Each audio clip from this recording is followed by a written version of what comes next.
নিশ্চিত পরাজিত হতে চলেছেন। দু জায়গা থেকেই পরাজিত হতে চলেছেন।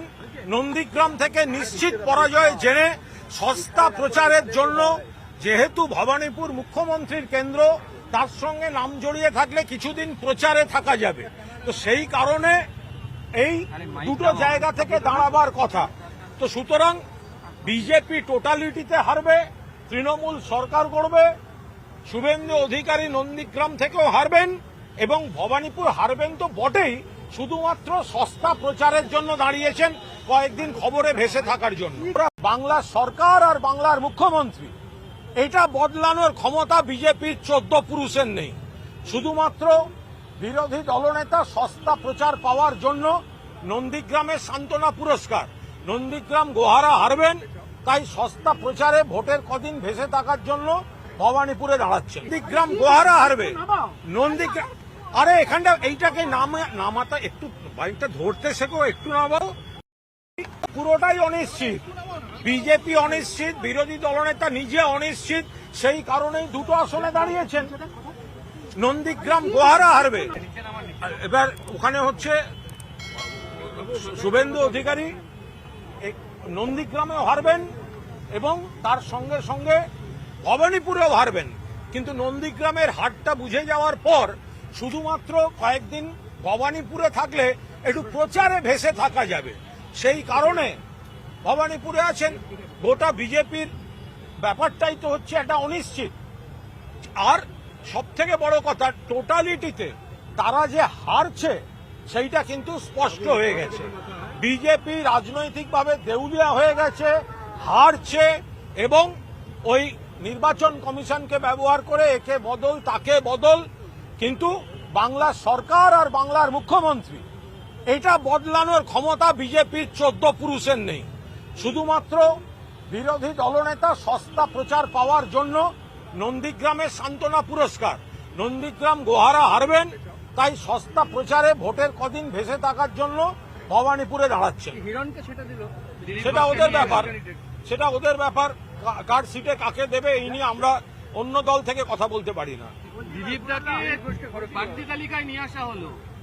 ওটা তো দিলীপ বাবু যে আবার ফিরে এলেন, আগে দিলীপ বাবু সিটিং এমপি ছিলেন মেদিনীপুরে, তাকে কেটে পাঠিয়ে দেওয়া হয়েছিল দুর্গাপুরে। কে কেটেছিল? বিজেপি কেটেছে। কে দিলীপ বাবুকে হারিয়েছে? বিজেপি হারিয়েছে।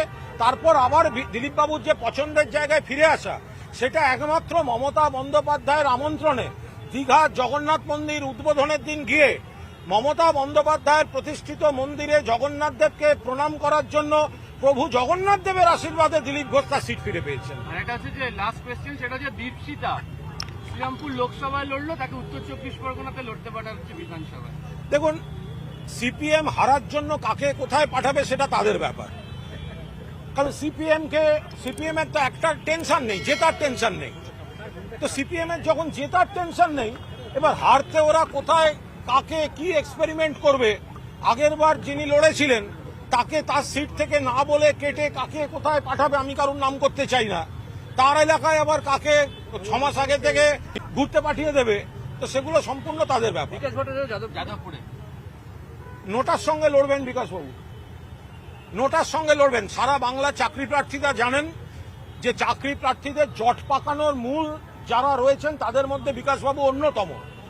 সমস্ত নেগেটিভিটি, যে কোনো নতুন চাকরির সম্ভাবনা তৈরি হলে সেটাই জট পাকানো এবং বিজেপির আইনজীবীদের সঙ্গে মিলে রাজ্য সরকার এবং সাধারণ মানুষের স্বার্থে বাধা দেয়া, এটা মানুষ বিকাশবাবুকে চিনে গেছেন।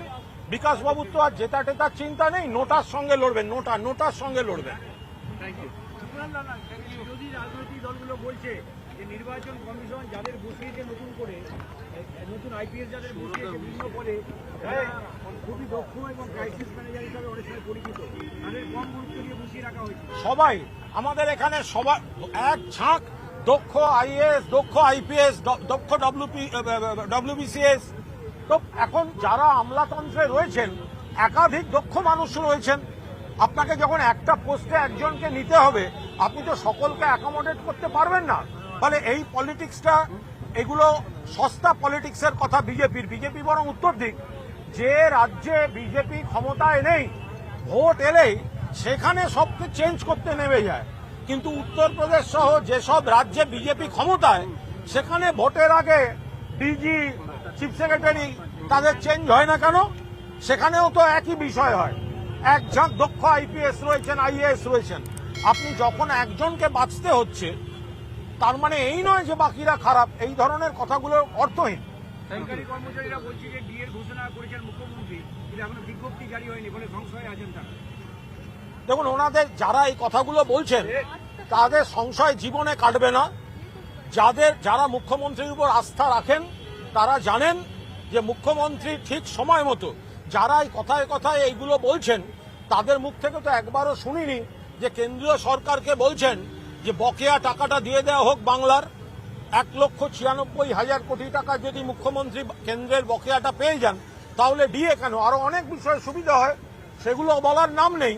শুধুমাত্র এই ধরনের একতরফা বিজেপি সিপিএম এর কথা প্রতিধ্বনি করা, এটা কোনো সুস্থ কাজ নয়। নিশ্চয়ই সবাই সবার দাবি জানাবে, কিন্তু বাংলার যে দাবি, যেটা কেন্দ্র আটকে রেখেছে, বাংলার দাবিটা মিটলে তো সুবিধা হয়। তাহলে তো মুখ্যমন্ত্রীও সকলকে আরো বেশি দিতে পারেন।